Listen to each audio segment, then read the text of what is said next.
Jesus é igual ao Pai em essência, natureza e em caráter. Não me pergunte acerca dessa essência, porque ela é muito difícil de ser realmente determinada, certo? Mas ele é distinto do Pai. Ele é maior que o Pai é maior que Jesus em função, ofício e posição, não em natureza, caráter e essencialidade. Há uma distinção clara na Bíblia acerca disso. Vamos avançando e tentar entender isso um pouco mais. Esses dois textos são muito reveladores, porque eles demonstram a união entre eles, a distinção ao mesmo tempo, certo? 1 Coríntios 2, verso 10 e 11 é um texto extremamente revelador, que mostra que o Espírito Santo de Deus, que é independente do próprio Pai, da sua personalidade, ele sonda as coisas do próprio Deus. Cristo Jesus também, ele menciona aqui na sua frase: e agora glorifica-me tu, ó Pai, junto a ti mesmo, demonstrando uma regra gramatical grega, tanto um quanto o outro, de que há distinção entre eles, mas também há união em essencialidade. Muito difícil de compreender, mas são textos que nós não podemos fugir. E duas coisas existem e só uma pode acontecer: ou esses textos estão equivocados em suas declarações, mas se eles forem originais, e de fato já foi comprovado que são originais, são textos que realmente bagunçam um pouco a nossa cabeça, porque mostram um Deus distinto e ao mesmo tempo único. Estes dois textos demonstram, portanto, que o Filho e o Espírito Santo são independentes do Pai e pré-existentes. Mas tem um problema. Qual é o problema? 1 Coríntios 8, verso 6: e todavia, para nós, há quantos deuses?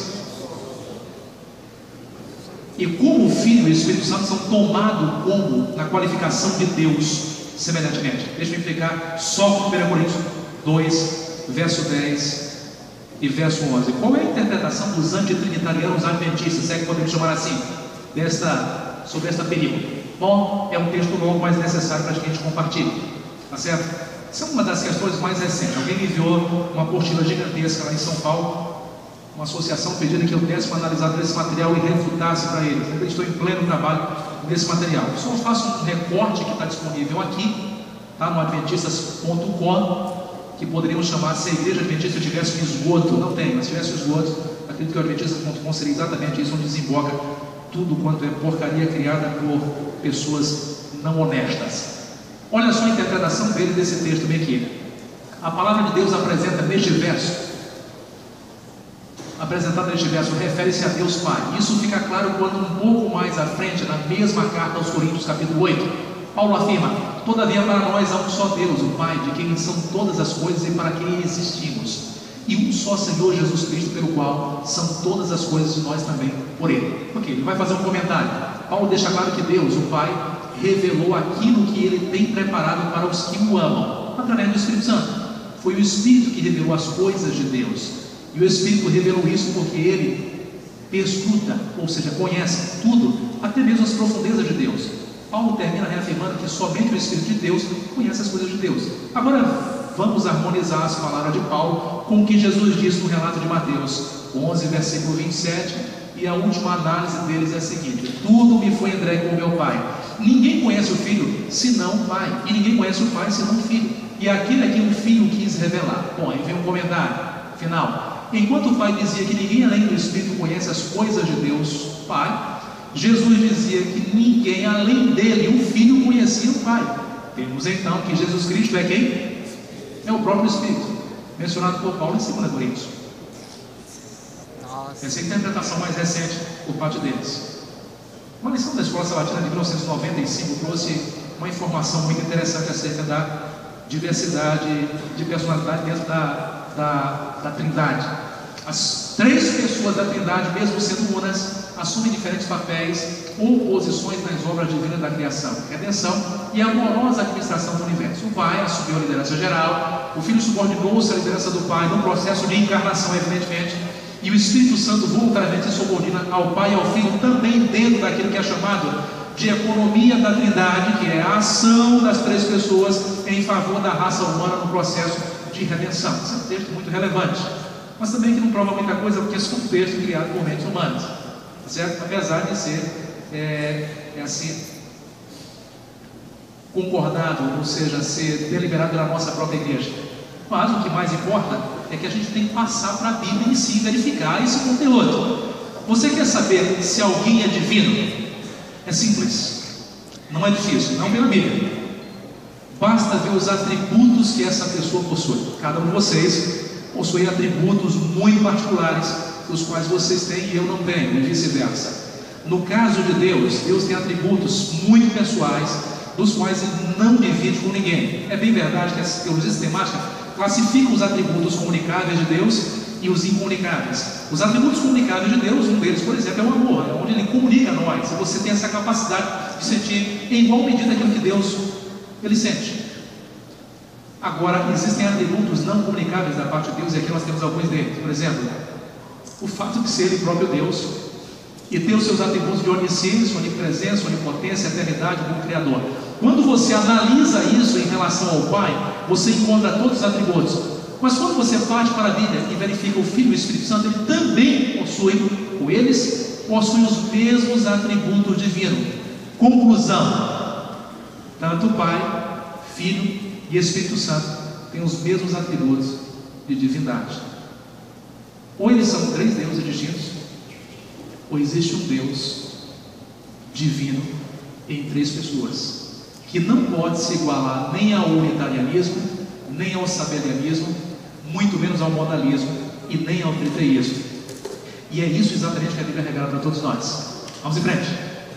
Devemos, portanto, admitir a tripliciação harmoniosa de Deus: a ação de criação do universo, criação do homem, inspirando as Escrituras, ressuscitando Jesus, habitando no cristão. Você percebe que cada um deles também faz isso. Por exemplo, quem ressuscitou a Cristo dos mortos?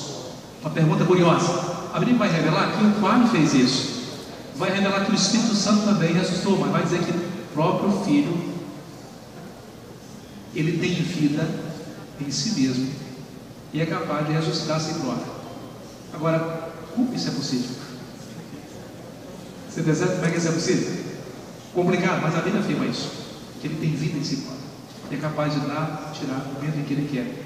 Exatamente o que você vai encontrar em João capítulo 10, versículos 17 e 18. Isso também é a ação conjunta deles em nosso favor. Isso é muito claro na Bíblia.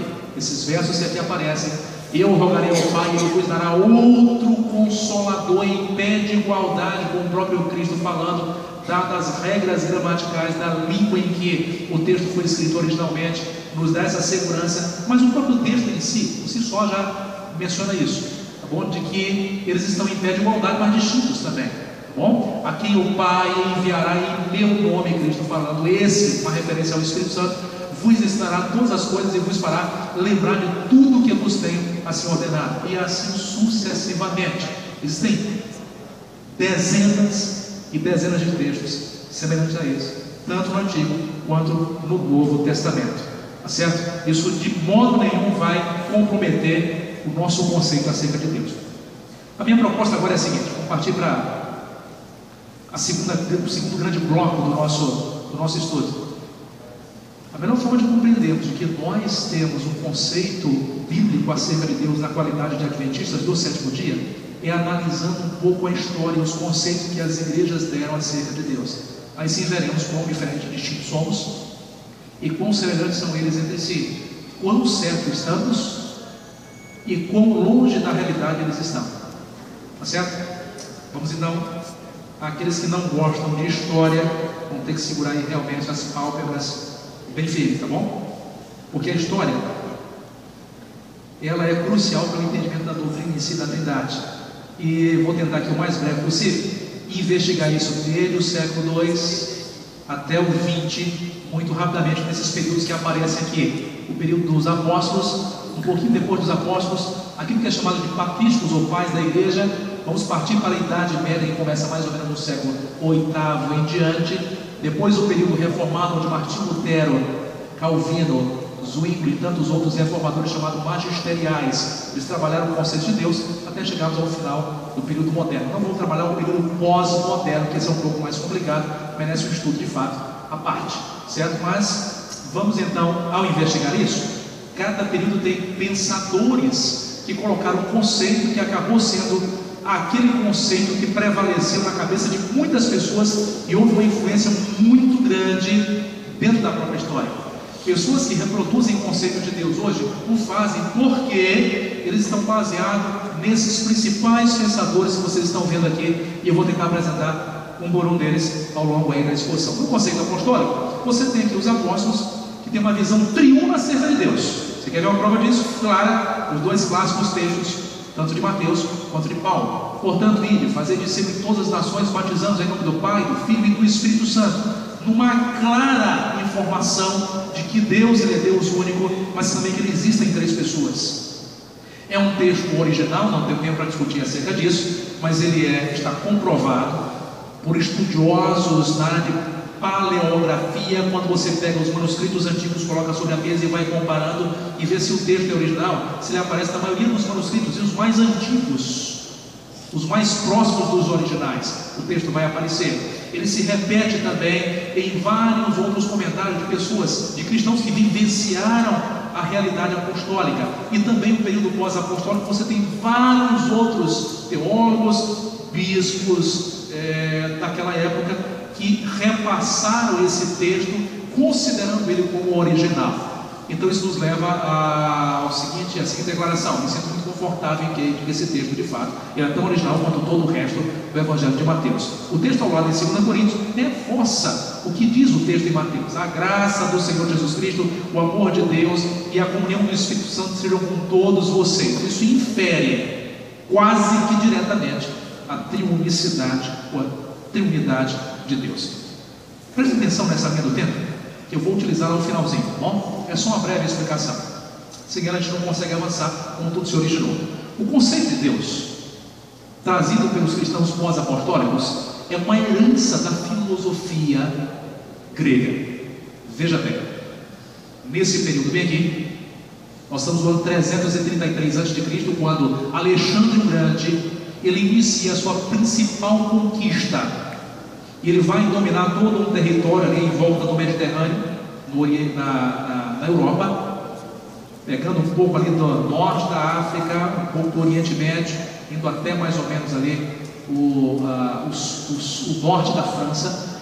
Ele então vai dominar toda essa região e ele vai helenizar todos os países dominados. O processo de helenização é muito simples. Eu morei por 5 anos nas Filipinas, e lá hoje o país perdeu suas características orientais e passou a ter agora suas características ocidentais, porque os Estados Unidos, na tentativa de expulsar a invasão dos japoneses naquela região, quando os Estados Unidos ficam em pé ali naquele país, eles expulsam os japoneses, mas tornam aquele país uma base para combater os japoneses em outras regiões. Dali os Estados Unidos não vai sair mais.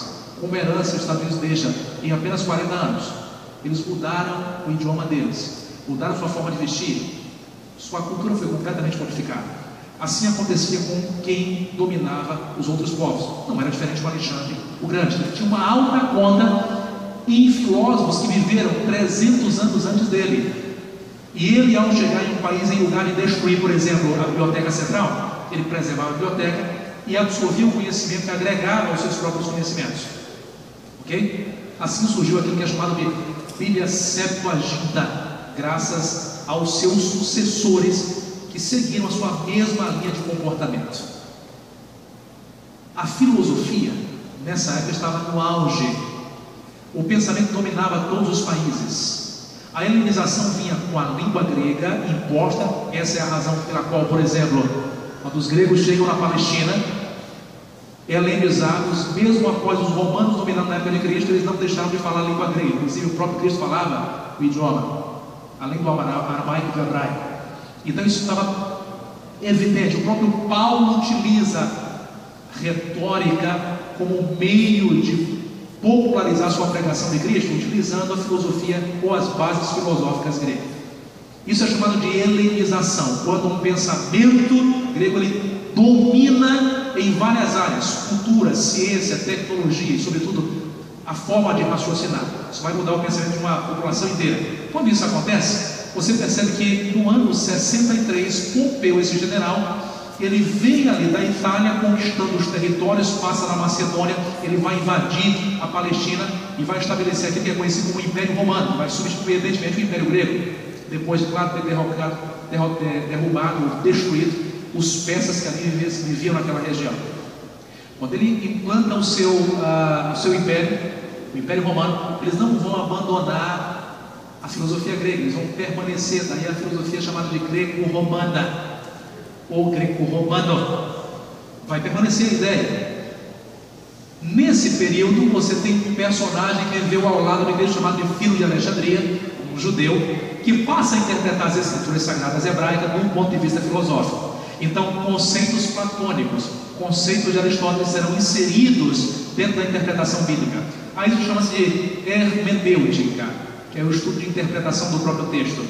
Na interpretação, volto a repetir, elementos filosóficos são colocados para explicar quem é Deus. Só que quando ele fazia isso, o próprio Cristo que vivenciou, ele, em lugar de utilizar a filosofia grega, ele, por exemplo, quando estava no caminho de Emaús, explicando acerca dele próprio, ele começou a discorrer acerca de Deus e dele mesmo, utilizando argumentos filosóficos? Sim ou não? Não. Foi o que ele fez? Começando por quem? Por Moisés. Ou seja, ele utilizou as escrituras para falar acerca dele próprio como Deus que morreu e que ressuscitou.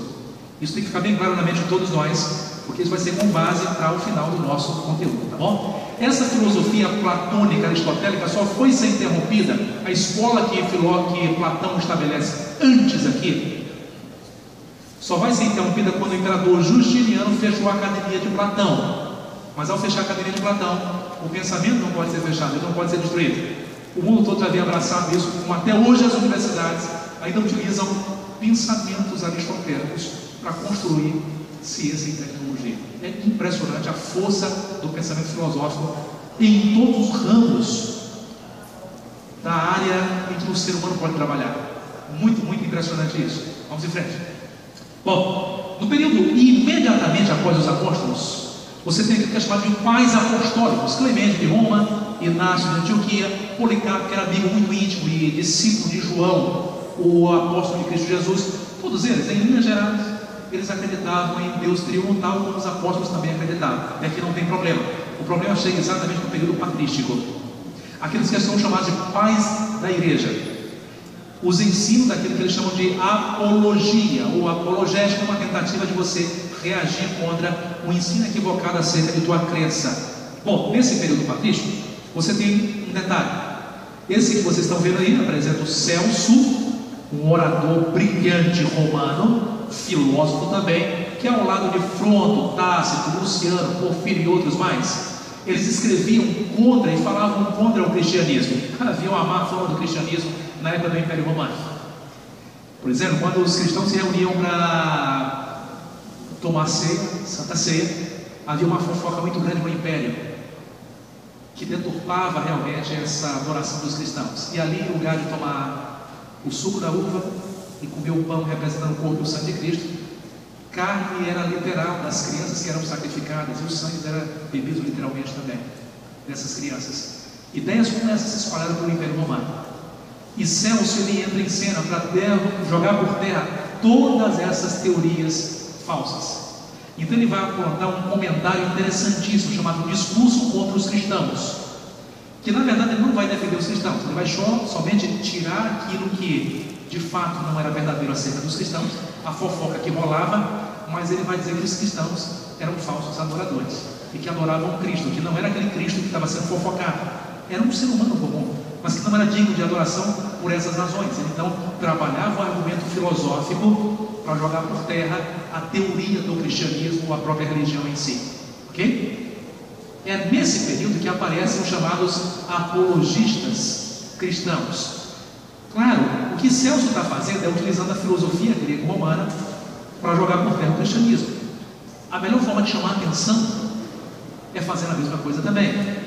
Então eles escreveram aquilo que hoje não é possível mais. Era possível esses grandes governantes receberem livremente qualquer documento da população de modo geral. A democracia de fato imperava. Ok? E eles recebiam documentos, os seus ministros dos governadores locais de grandes províncias, ou mesmo o imperador, ele poderia ter acesso se os seus assessores achassem que aquele documento era muito importante, trazer até as mãos dele. Os apologistas aproveitaram desse recurso, escreveram as suas apologias, livros defendendo o cristianismo. Mas como fazer isso? Se você colocar a sua teoria cristã dentro de um livro e enviar para um cara desse, ele vai sorrir de você. A melhor forma é utilizar a filosofia para dar explicações acerca da tua ideia cristã. Foi exatamente o que fizeram, e aqui começaram todos os nossos problemas acerca do conceito de Deus. Por exemplo, você tem na tela agora o primeiro deles, chamado Justino, o Marte, que ele mesmo se considerava um filósofo cristão. Estudou numa escola de Alexandria, ali no norte da África, bem no coração do Egito, e era de uma escola filosófica platônica muito forte, tinha formação evidentemente nessa área, com tudo que ele tinha direito. E ele começa a conceituar a Deus diante dos romanos da seguinte forma: Deus o Pai, ele é sem origem. Por que ele está utilizando essa palavra sem origem? Porque os gregos criam num ser superior que não tinha origem. Ele passa só tomar elementos da filosofia e tentar adaptá-los à Bíblia Sagrada, conceituando, portanto, a Deus. Ele é totalmente transcendente. Transcendente está completamente fora do nosso espaço e do nosso tempo. Considera-se que Deus não é temporal, não se envolve com o nosso tempo, ele não se envolve pessoalmente conosco, está completamente distante. Esse era o conceito que ele coloca, portanto, como praticamente foi o primeiro teólogo a tratar desses assuntos. O primeiro a chamar a Trindade, não de Trindade, isso é uma palavra muito posterior, mas ele chamou o Deus Pai e Filho especialmente de tríade, não naquele sentido de tríade pagão. O Filho ele considera como sendo um Logos, mas veja bem o nome que aparece bem aqui. O Filho de Alexandria é quem dizia acerca desse Logos no Antigo Testamento. Então ele bebe não só da fonte filosófica, mas baseado nos comentários de Filho de Alexandria, o judeu, que mostrei para vocês anteriormente, e que estava agora empolgado em tentar explicar o próprio futuro Messias que apareceria através do Logos. É nesses tempos que ele vai trabalhar. Ele não era eterno, no mesmo sentido do Pai, porque ele foi gerado, e já daqui a pouquinho explico essa questão de gerar, tá certo? O Espírito Santo é, portanto, um poder impessoal de Deus. Aqui começaram as nossas desgraças, porque quem vai sucedê-lo é o próprio Orígenes, que vai, na sua empolgação, escrever esse livro chamado Contra Celso. Lembra de Celso anteriormente? E ele vai realmente tentar harmonizar o neoplatonismo e o cristianismo para contra-argumentar Celso. Ou seja, um sujo falando mal lavado, como diz o dito popular. Porque em lugar de ajudar o cristianismo, ele colocou o conceito de Deus numa situação muito mais complicada, com bases filosóficas, já que ele, nós estamos falando de nada menos do que o teólogo mais influente do Oriente, e que era superior em conhecimento filosófico ao personagem anterior, que é Justino Marte. E quanto ao Pai, ele diz que o Pai é uma ideia platônica de Deus.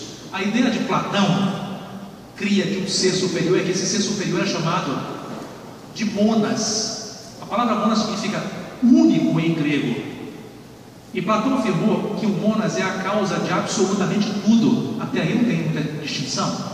Aparentemente isso não é diferente do nosso Deus, que ele é a causa de absolutamente tudo, ele criou tudo. Certo ou errado? Não é sonoro? Não parece interessante? Não dá para harmonizar? Só aparentemente. Porque esse monas em que ele classifica tem conceitos dos quais a Bíblia despreza completamente acerca de Deus. Não pode haver harmonia. E deixo um pouquinho mais adiante para explicar a vocês. O Filho, ele é derivado do Pai, mas sem começo, porque ele vem de uma geração eterna. O Logos, ele é inferior ao Pai. De alguma forma, há um subordinacionismo ontológico.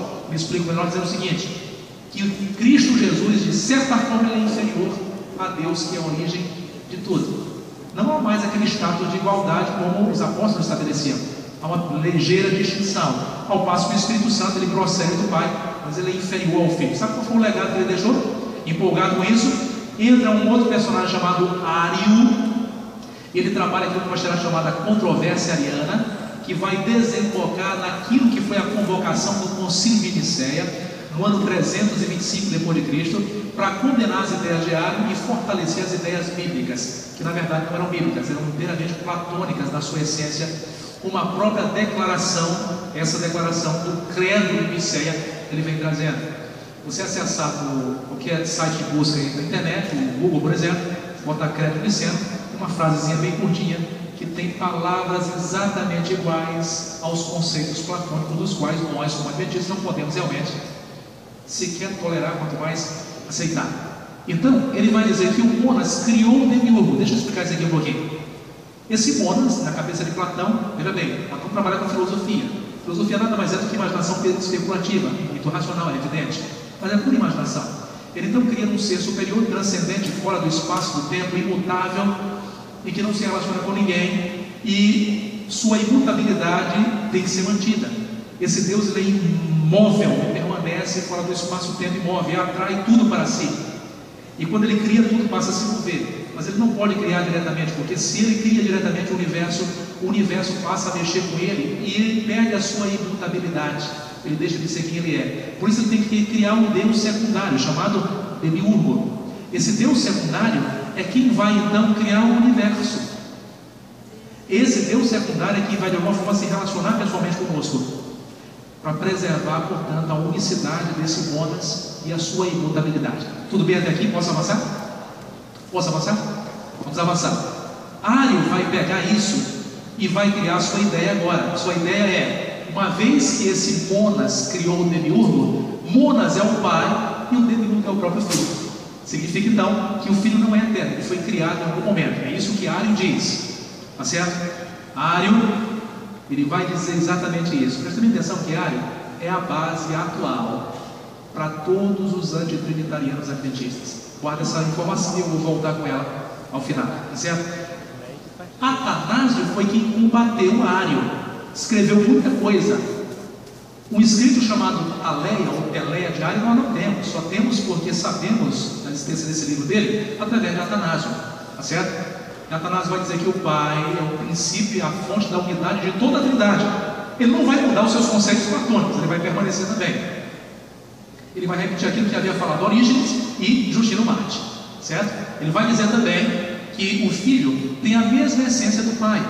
Ele é consubstancial, tem a mesma essência divina do Pai. Só que tem um detalhe: o Filho, ele não foi criado como dizia Ário, mas ele foi gerado. Há uma distinção entre criado e gerado? Na cabeça dele sim, na minha isso não é. Para mim é tudo a mesma coisa. E digo mais uma vez, vou jogar a informação um pouco mais à frente e volto com ela depois, tá certo? O Espírito Santo, uma palavrinha grega chamada homoousios. Isso vai aparecer constantemente, é bom que vocês estejam familiarizados com isso. Que significa a mesma questão de consubstancialidade do Pai. O Espírito Santo tem a mesma essência divina do Pai e do Filho, mas de alguma forma ele é inferior ao Pai e ao Filho também, tá certo? Resumindo, o Pai, Filho e Espírito Santo são três pessoas que em grego ele chama de hipóstases, distintas, mas não separadas do único Deus. Esse único aqui em grego é ousia. Como é que são os nomes? Hipóstases. Como é que é o nome? Hipóstases. E para a essência o nome é o quê? Ousia. Beleza? São termos que vão aparecer em algum livro aqui e vocês têm que estar realmente cientes de todos eles. Isso vai ser transportado para o credo de Niceia, que já falei a vocês agora há pouco. Católicos e protestantes vão adotar esse credo como base para o conceito de Deus. Nós não adotamos. Eu vou avançar dizendo por quê. Depois de Orígenes, entra em cena três grandes teólogos cristãos, no 4º para o 5º século, precisamente no 4º século. Gregório de Nissa, você tem Gregório de Nazianzo e você tem Basílio de Cesareia. Esses dois aqui eram irmãos, o primeiro e o terceiro, e esse era o melhor amigo de todos eles. Eles juntos se completavam em suas ideias, em suas empolgações teológicas e reflexões. Só tem um problema: Atanásio, que viveu anteriormente a ele, teve dificuldade de distinguir ousia de hipóstases, ou seja, de essência e de pessoas. Para Atanásio tudo era a mesma coisa. Esses três caras disseram: não, isso não pode ser a mesma coisa, não pode, tem que haver uma distinção. E eles vão explicar, os pais chamados de pais capadócios, eles vão explicar, desenvolver uma tecnologia mais adequada para trabalhar esses conceitos. Hipóstases eles vão chamar de que é a triplicidade em Deus, três pessoas, e ousia é a unidade das três pessoas na essência de Deus. Olha a complicação para isso aqui, veja a complicação para isso aqui. Ele formou, portanto, aquela velha frase que alguns adventistas infelizmente têm utilizado para conceituar Deus, que eu não utilizo. A frase é: há uma substância em três pessoas. Já ouviram essa frase? Que Deus é uma substância em três pessoas. Aparentemente isso aqui tem muita lógica, mas se a gente admitir essa frase, a gente vai ter que admitir o peso do significado que tem por trás dela, que são implicações filosóficas muito, muito sérias. das quais não podemos admitir. Posso avançar? Pois não.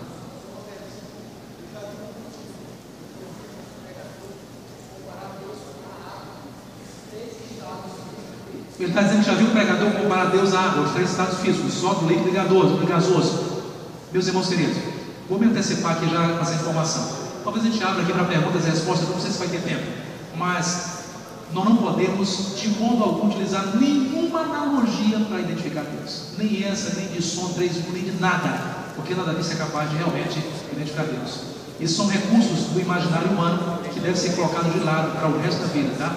Mas é o meu conselho. Vamos em frente. O Filho e o Espírito Santo são pessoas distintas, três hipóteses, mas com a mesma substância do Pai. Isso é chamado de trindade imanente. Eu vou passar agora para a parte mais difícil. Se nós compreendermos essa parte, o resto fica fácil para a gente entender. Tá certo? A parte mais difícil é a seguinte: é que existem pressuposições filosóficas por trás do conceito deles, dos quais temos que nos livrar.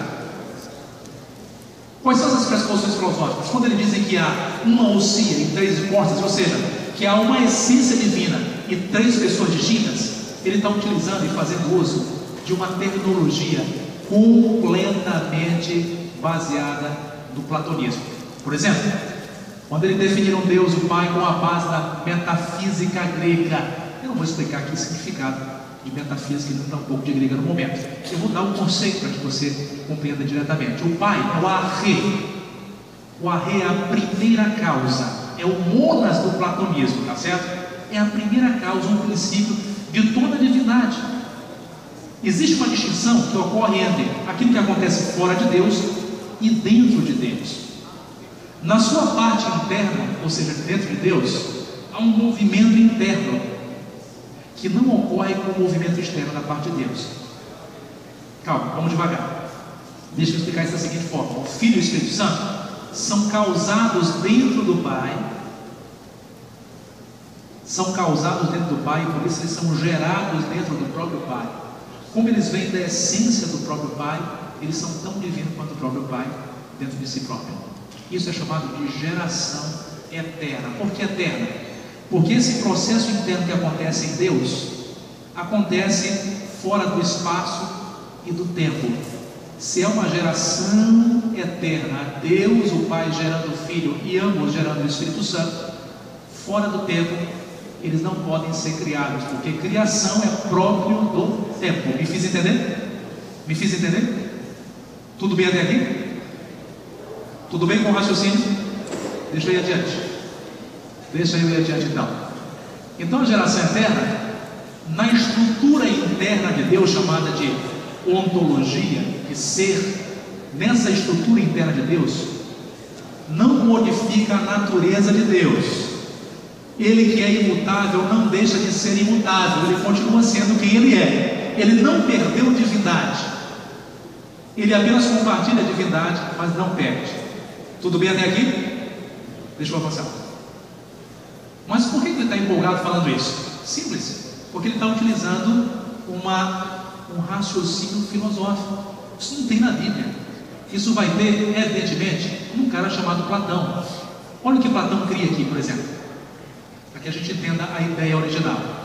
Essa ideia de corpo e alma, que a alma se desprende do corpo e sai vagando e vai para um plano superior, é a criação desse cara bem aqui, ó, Platão, tá? Que morre no 3º século a.C. Ele divide, portanto, o mundo existencial em duas grandes partes: uma realidade espiritual superior e uma realidade corporal inferior. Traça-se uma linha divisória imaginária, onde tudo que está aqui é atemporal, é real, e tudo que há aqui entre nós é temporal e é mal, especialmente a Dilma Rousseff, né? Tudo é muito mal aqui nesse negócio. Logo, isso aqui é